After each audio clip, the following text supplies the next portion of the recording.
नमस्कार, बहुत स्वागत आपका। मैं हूं आपके साथ पनुरा सक्सेना। बात 8वीं कमीशन की करते हैं। क्या डीए और बेसिक पे जुड़ जाएंगे? ये सवाल सभी के मन में है। दरअसल वित्त मंत्रालय ने इसको लेकर तस्वीर साफ कर दी है और क्या कहा है, इस वीडियो में आपको देंगे पूरी जानकारी।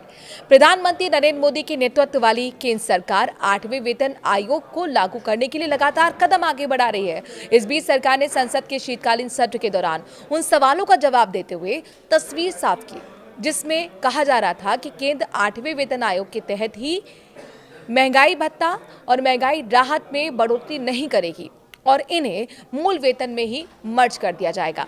आइए जानते हैं सरकार ने इस मुद्दे पर क्या कहा है। सरकार ने कहा नो मर्जर।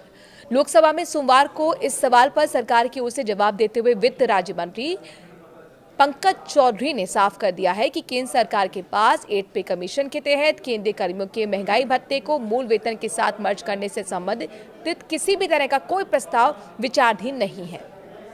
दरअसल ऐसा अनुमान लगाया जा रहा था कि डीआर में बढ़ोतरी ना करते हुए इसे बेसिक पे में ही मर्ज कर दिया जाएगा।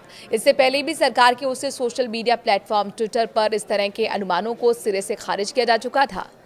कब से लागू होगा 8वां वेतन आयोग? एक रिपोर्ट में कहा गया था कि 8वां वेतन आयोग 2026 के आखिरी या फिर 2027 की शुरुआत में लागू हो सकता है। बीते अक्टूबर महीने में 8th पे कमीशन लागू करने के लिए सुप्रीम कोर्ट के पूर्व न्यायाधीश रंजना प्रकाश देसाई को अध्यक्ष बनाया गया था। केंद्रीय मंत्री अश्विनी वैष्णव ने भी कहा था कि इसकी सिफारिशें 1 जनवरी 2026 से लागू हो सकती हैं।